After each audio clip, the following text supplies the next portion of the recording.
Just a message to the public, we're going to be starting shortly. This is the VPIM for project number 0156-0185. We will be beginning at around 6 p.m., so just hang tight.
Dinesh, whenever you're ready to begin the presentation.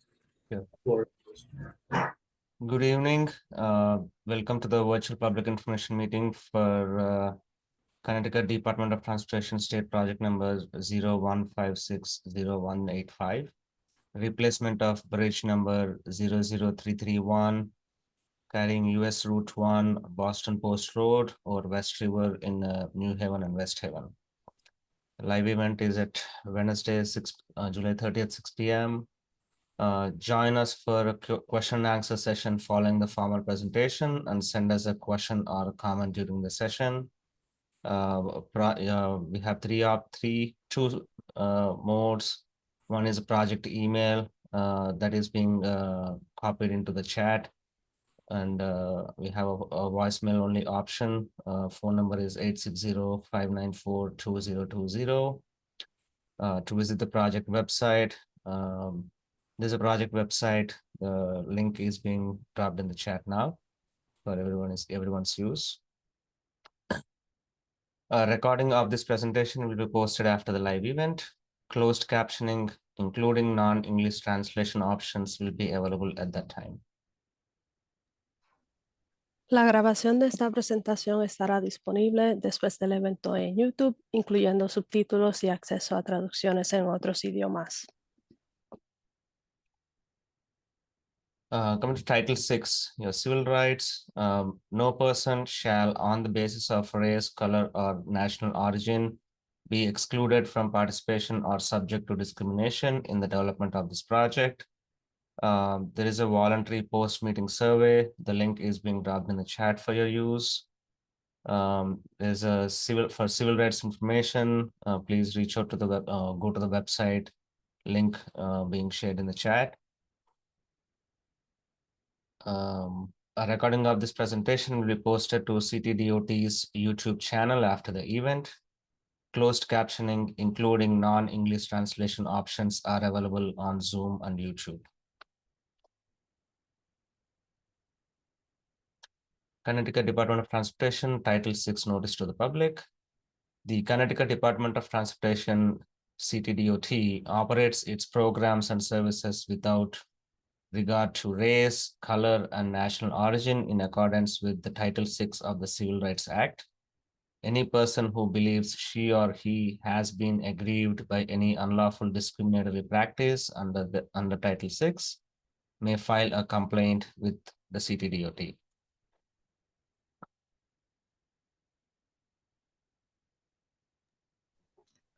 El Departamento de Transporte de Connecticut se compromete a asegurar que ninguna persona sea excluida de participar en o le sean negados los beneficios de sus servicios de transporte basado en la raza, color o país de origen de la persona protegida por el título 6 de la Ley de los Derechos Civiles. Si a usted le parece que ha sido objeto de discriminación en lo que le corresponde al título 6, puede presentar una queja al CTDOT. How to view captions and subtitles in Zoom. You can click the show captions option to show it's shown on the right side of the screen. And click select the speaking language, select the language you would like from the list shown. Closed captioning, including non-English translation options, are available on YouTube after the event. Para ver subtítulos en Zoom, primero haga clic en mostrar subtítulos. Después haga clic en idioma hablado. Después seleccione el idioma que desea de la lista que aparecerá en la ventana. Los subtítulos, incluyendo las opciones de traducción no inglesa, estarán disponibles en YouTube después del evento. How to use Zoom Q&A. First, select the Q&A tool at the bottom of the Zoom webinar window. Second, the Q&A window will open as seen on the right. Next, please type question in text box and click enter. If you are an audio-only participant, dial *9 to raise and lower your hand. Al final de esta presentación habrá una sesión de preguntas y respuestas. Los participantes en Zoom podrán usar la función de preguntas y respuestas disponible en Zoom siguiendo los próximos pasos. Primero seleccione la herramienta de preguntas y respuestas en la parte inferior de la ventana del seminario de Zoom. Después, la ventana de preguntas y respuestas se abrirá como se ve a la derecha. Por favor, escriba sus preguntas en el cuadro de texto y haga clic a Enter. Si eres un participante solo de audio, marca *9 para levantar y bajar la mano. Coming to agenda for tonight's meeting, we'll start with the introductions to the project team, then formal presentation of the design progress, which includes explain the condition of the existing bridge and describe project purpose and need, present the proposed scope of work, and explain anticipated project benefits and impacts. The last thing will be we'll open the forum to your comments and questions. Introduction to the project team from CLE and design. We have Derek Lessa, Division Chief of Bridges, CTDOT. Gregory Funk is the Principal Engineer Consultant, Bridge Design, CTDOT. Francisco Fadul, Project Manager Consultant, Bridge Design, CTDOT. Yusuf Washi, Project Engineer Consultant, Bridge Design, CTDOT. Kathleen Erickson, Project Coordinator, Division of Rights of Way, CTDOT. Coming to the project GM2 team, we have Mike Brady, Program Manager from GM2. Myself, Dinesh Kanagula, Project Manager from GM2 Associates. We also have ADA, Art DeCesar from Project Manager from ADA, and Joseph Solis, Project Engineer from ADA. Kathleen? All right, thank you, Dinesh. So again, my name is Kathleen Erickson, and I'm a project coordinator with the department's Division of Rights of Way. Our office is responsible for acquiring property rights that are needed for transportation projects all throughout the state. So I'll just be giving you a brief overview of the acquisition process. Before I get further into that, though, I do want to say that the property impacts for this project are still being finalized, so they could change as the design progresses. Also, any property rights that are acquired are done so in accordance with Connecticut General Statutes, Sections 13A-73 and 13A-98E, as well as the Uniform Act. And next slide, please.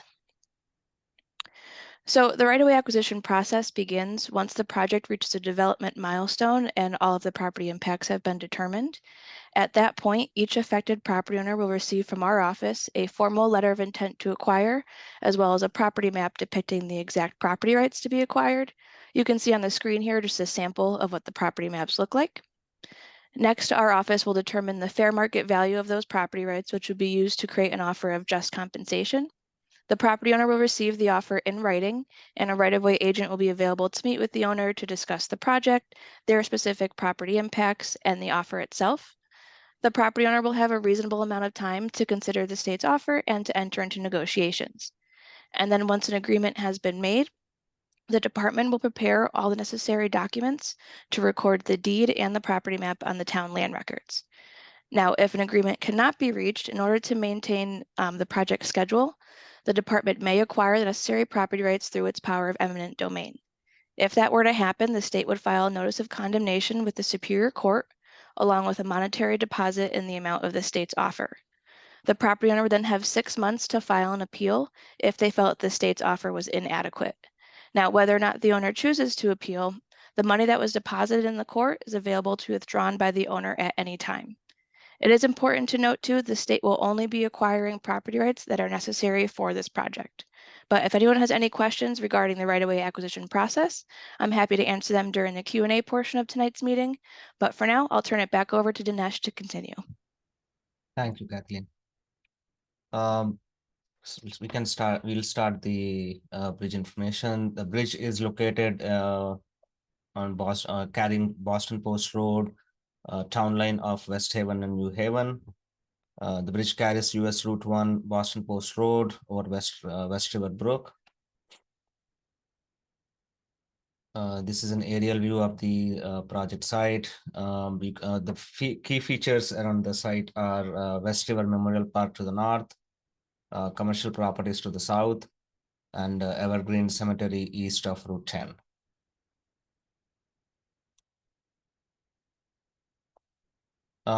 This screen describes a brief bridge terminology.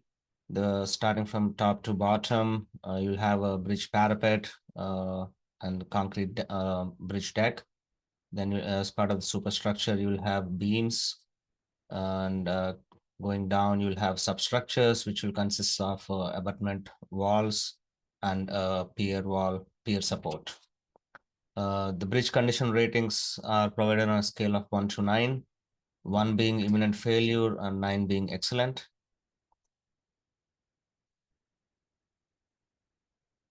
Coming to the existing structure description, you can see the picture elevation view of the bridge on the left side.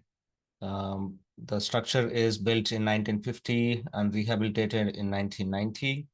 It's a 2-span structure, each spanning 48 feet, a total length of roughly 100 feet in length combined.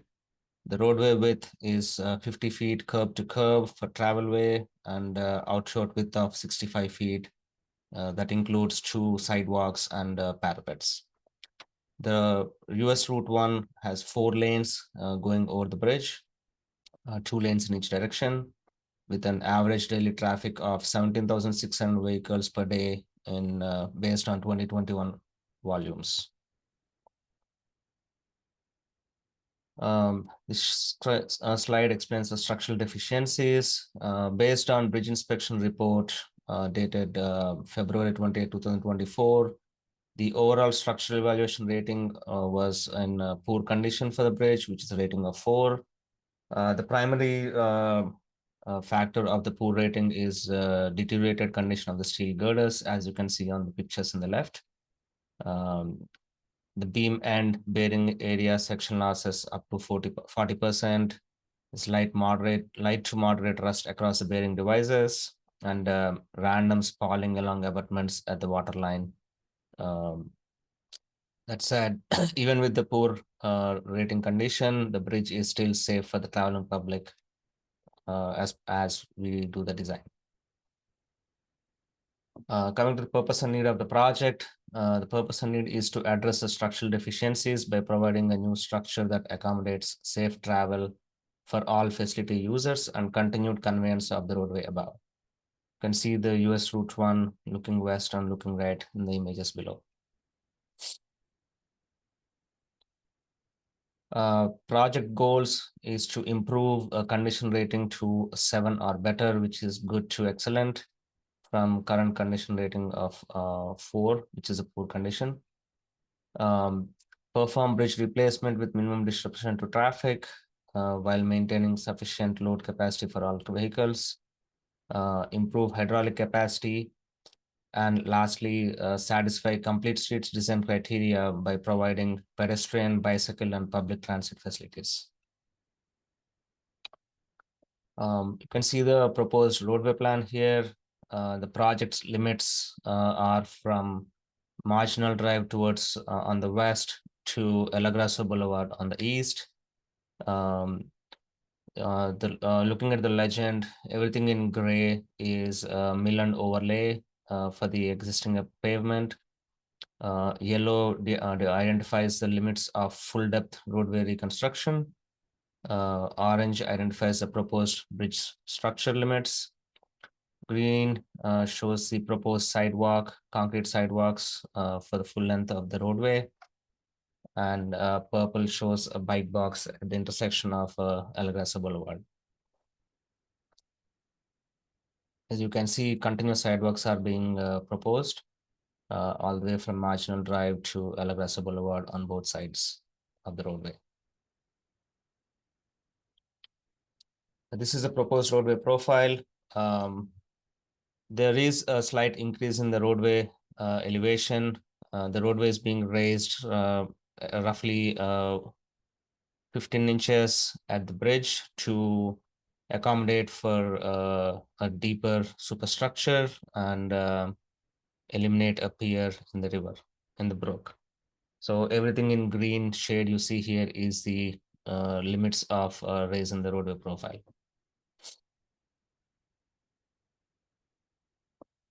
This is a proposed bridge plan. You can see the bridge will have 4 11-feet lanes, 2 lanes in each direction, 2 7-feet wide shoulders, a 10-foot sidewalk to the north, and a 6-feet sidewalk to the south, and 1 foot 3-inch wide parapets on both sides. The bridge also carries several utilities in the proposed condition and existing condition as well. There are overhead utility wires carrying electric and communication cables. You can see them in red. The existing bridge is a 2-span bridge. There is a pier within the brook itself in the waterway. There are existing utilities supported by their independent foundations as well. Those are within the waterway as well. You can see this is the elevation view of the bridge. You can see the existing substructures in screened or gray color, light gray color. Proposed structure is shown in orange and gray for the superstructure beams and substructures on the roadway parapets. The existing pier within the waterway will be removed in its to 1 feet below the mud line. These abutments will be removed partially and a proposed concrete cap will be installed on top of them. This is a proposed bridge typical section. In this view, you can see 4 11-feet lanes, 2 7-feet shoulders, 6-feet sidewalk on the south and a 10-feet sidewalk on the north with parapets. You can also see the proposed utilities being supported by the bridge. We have a 12-inch diameter water main, telecommunication bank that's being relocated, a 16-inch diameter gas main, and 8-inch sanitary sewer.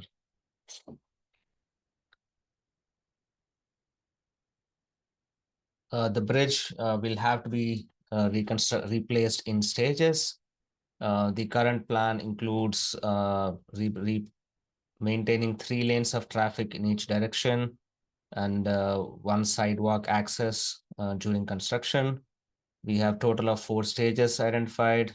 Stage 1, we'll have to shift traffic towards the north, eliminate the sidewalk on the south side for a future staging purpose. During this stage, there will be some utilities supported on the bridge that will be relocated temporarily towards north of the bridge, and they will be supported on the temporary bridge during construction.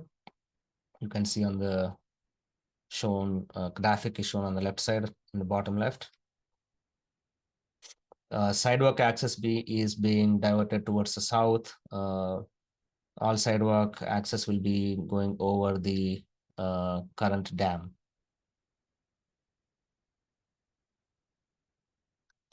Coming to stage 2 construction, the northern portion of the bridge will be reconstructed in this stage. Traffic will be shifted towards the south. 2 lanes going west and 1 lane going east. A portion of the bridge will be constructed while utilities being supported on the temporary bridge, and sidewalk access will still be through the dam.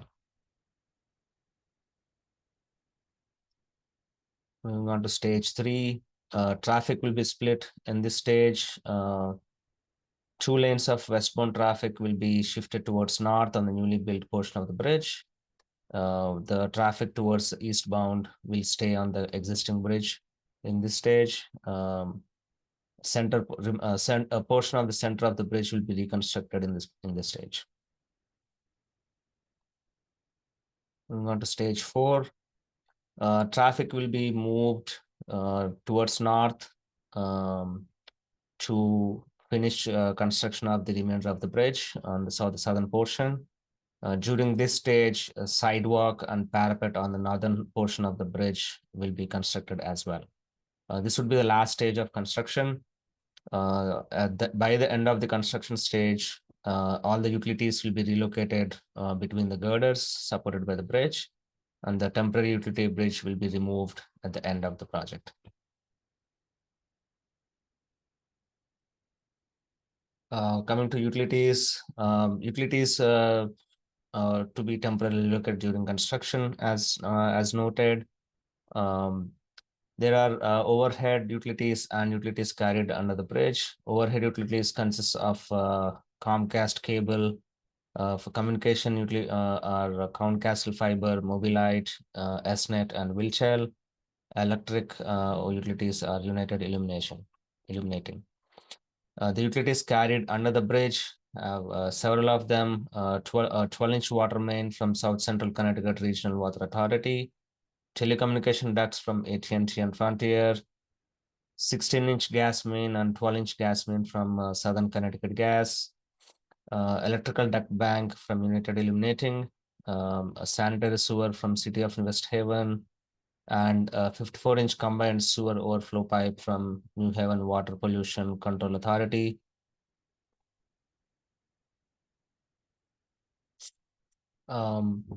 Additional project information, there are rights of way involved.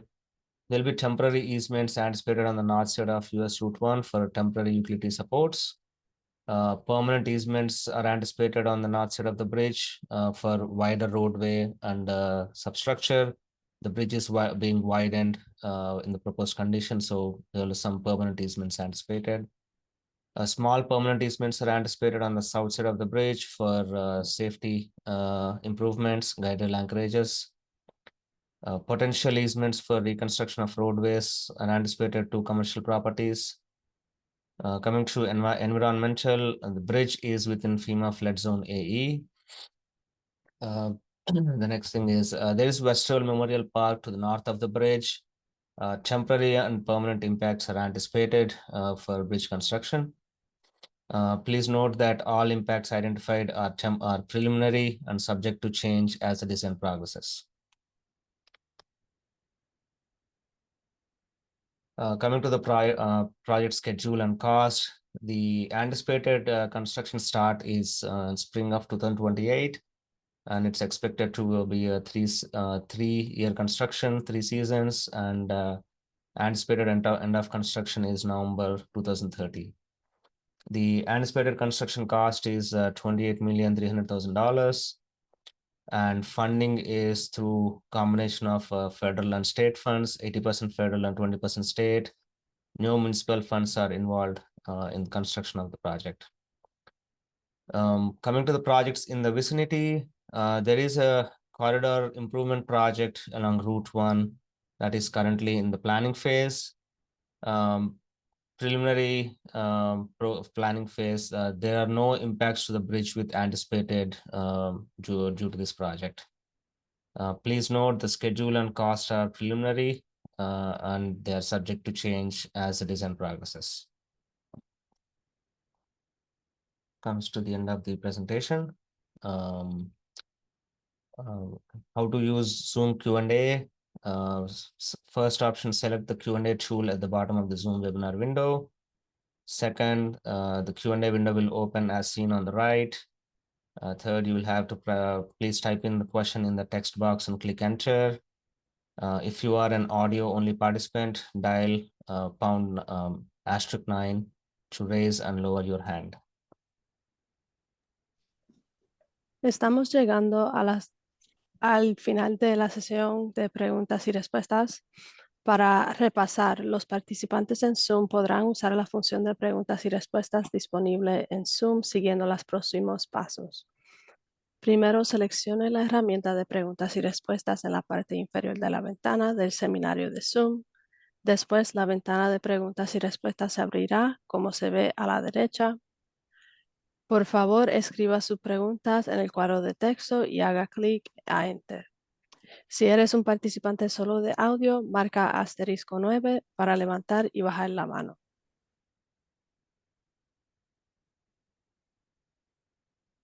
Question answer section. We have three ways for Q&A. By email, you have an email address that is being dropped in the chat now. You can send all your questions or comments to the email address. If it is by phone, please use 860-594-2020 for any questions or comments. Or the last thing is you can use the Zoom Q&A portal to provide your questions. You can also visit the project webpage that is being copied in the dropped in the chat. Please note the comment period is open for 2 more weeks till August 13th of 2025. Please note that Zoom Q&A is only available during live Q&A session. Hemos llegado a la sesión de preguntas y respuestas.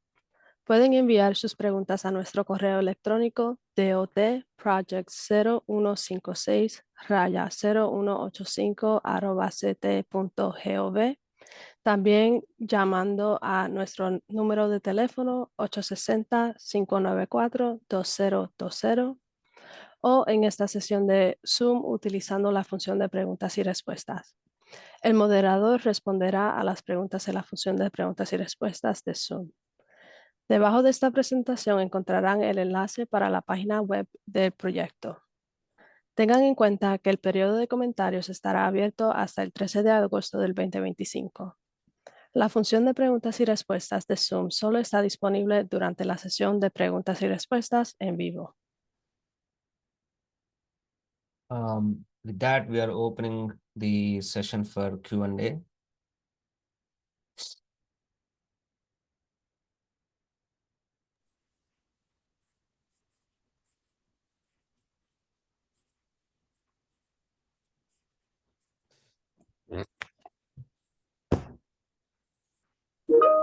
Dinesh, there's a question in the Q&A.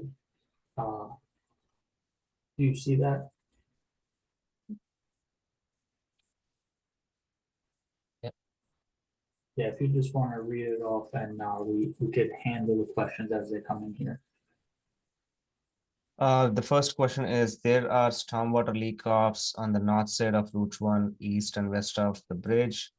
Will these be addressed in the bridge project of the corridor improvements? Yes, the leak-offs will be reviewed as part of the design and will be addressed as applicable to the project.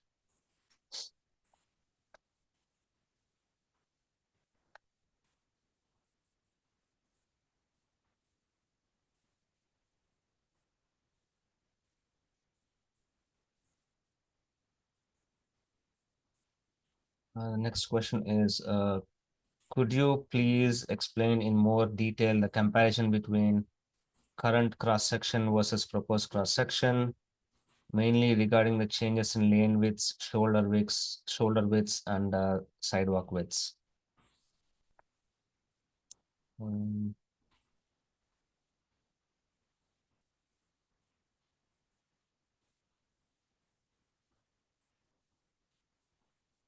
So the existing roadway has 4 lanes of the carrying 4 lanes and shoulders and sidewalks. The proposed bridge is wide enough to provide a bike lane, which will be 7-foot shoulders in both directions, and the shoulders will be wide on the northern side, whereby 4 feet additional. Like so on the south, you have a 6 feet sidewalk. On the north, we have a 10 feet sidewalk. And the lane widths are pretty close to what's existing out there, 12 feet versus 11 feet.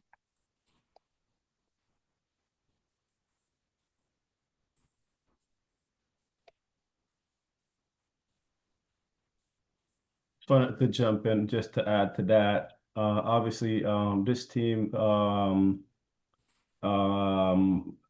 consulted internally through various units in adherence with the Complete Streets policy by the Connecticut DOT. And this cross-sectional layout that we're proposing here is a balancing act of the policy itself compared to the needs of the various users. As Dinesh mentioned, the existing cross-section, it's got 2 6'3" sidewalks existing to the north and to the south. It's got shoulders that were bare minimum, look like up to 2 feet each. And then it had 12-foot travel lanes, 4 of those, 2 to the west and 2 to the east.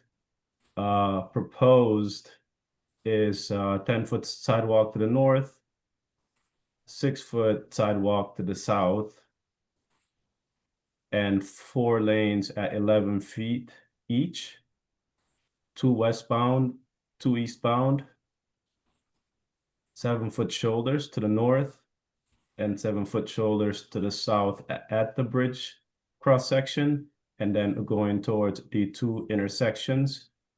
The shoulder width drops off to 5 foot each.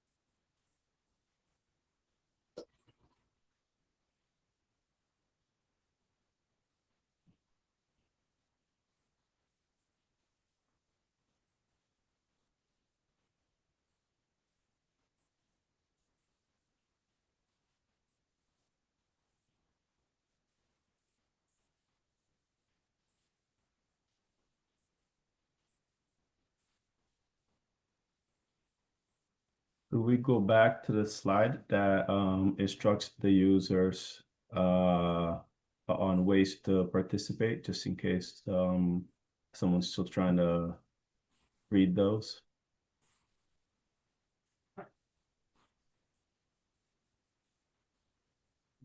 Councilman Francisco? Yes, thank you. And there's also a Yeah, the next question. question pending right now. Yeah, the plan shows a concrete sidewalk extending to Marginal Drive on the north side. Is that correct? Yes, the proposed plan is to provide a continuous concrete sidewalk from Marginal Drive to Alagrasa Boulevard. The existing is a sidewalk on the south side continuous. The proposed will be on both sides of the roadway.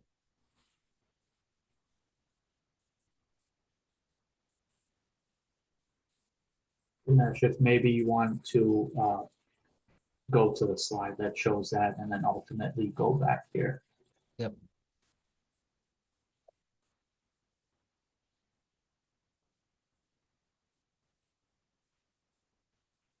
Yep. This screen identifies the sidewalk towards the north side in green, connecting from Marginal Drive all the way to Alagrasa Boulevard.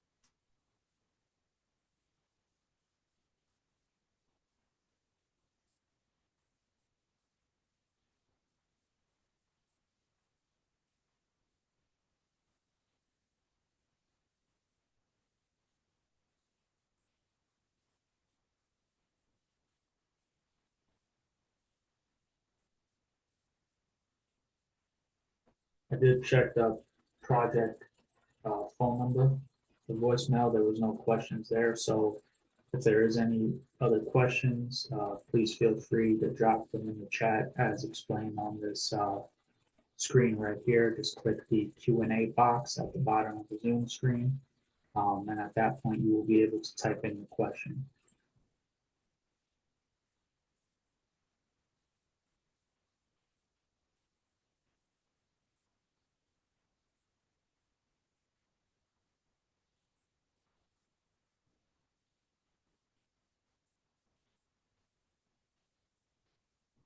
There is a 2-week comment period where the public will be able to send us emails and email us any questions you may have. Yeah. Yes, so there's another question. Do you anticipate any changes to the city transit bus stops in this area? And would it be possible to construct a bus shelter on the new sidewalk? As noted in the previous slide, one of the slides, there is a corridor improvement project that is in planning phase, and bus transits is one of the options that is being investigated. Just want to add to that also, this particular project through Complete Streets considers also transit improvements. Part of those improvements are that we're actually considering potential bus shelters on the north and south sides. Those locations are not completely finalized. The team is still comparing that to the existing layouts and to the existing right-of-way and so forth. But the intent is to try to improve those as possible, to include potentially adding shelters rather than the current condition, which is, I believe there's signs that are actually missing on the north side. I believe the sign to the south side is there, but it's just a sign. There is no bus. There's no shelter currently.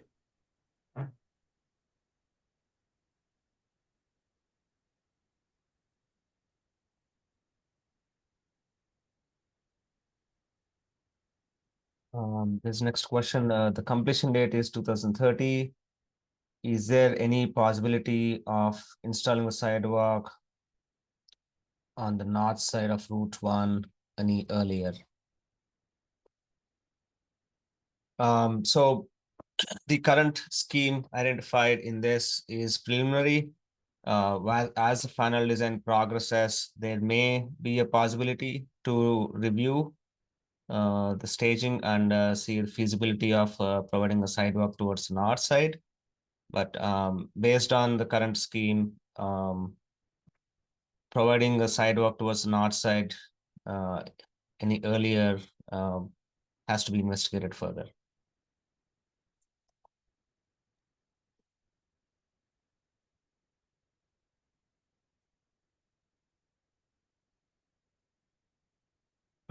Just for clarity, there is currently a sidewalk to the north. This project's not creating a brand new sidewalk. The idea is to have a larger sidewalk for the public to use, going from 6'3" to 10 foot wide. Then did I misunderstand the question? I believe the question was, can you provide a sidewalk to the north before this particular Okay. project starts? Correct?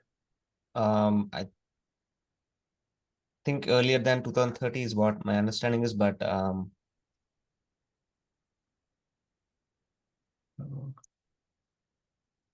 So yes, if the question is, can we install the 10-foot sidewalk to the north prior to the construction starting for this particular project and prior to the 2030 completion date, it's very difficult to accommodate that prior to the completion. That's due to the staging that we've got planned here. It seems like the best time to have that sidewalk available is going to be post-construction for this project.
If you have any more questions, you can use the Q&A tool at the bottom of the Zoom webinar window. Q&A window will open as seen on the right. Please type question in the text box and click enter. If you are an audio only participant, dial *9 to raise and lower your hand.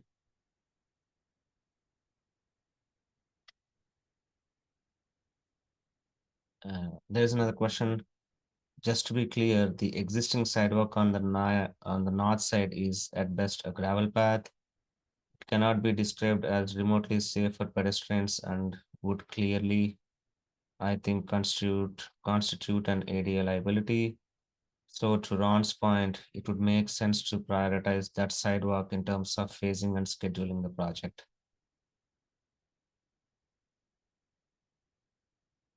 Francisco, you want to take this?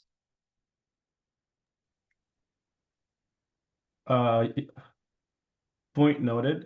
That is true. To the north, to the east side, on the east side of the bridge, to the north, the sidewalk ends abruptly.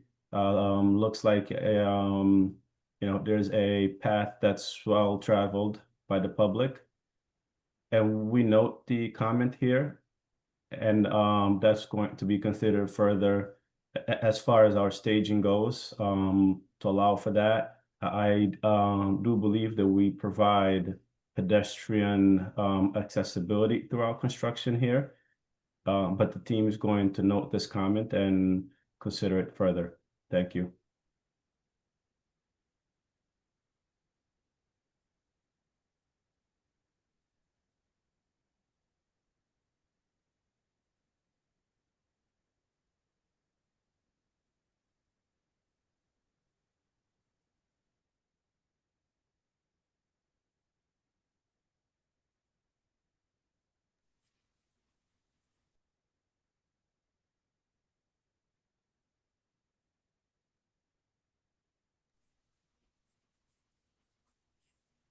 We'll wait another minute or so before the webinar will end. If you have any questions, please click the Q&A feature at the bottom of Zoom and type in your question.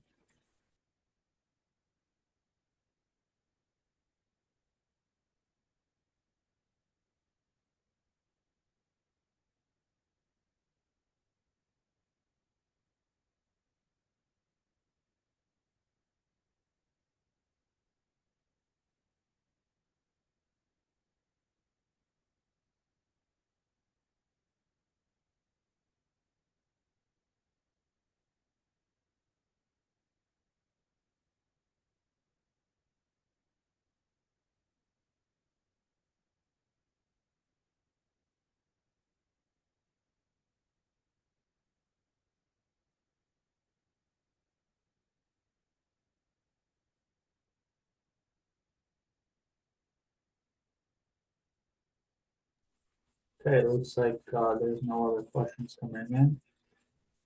We will be ending the webinar at this time. Thank you all for joining.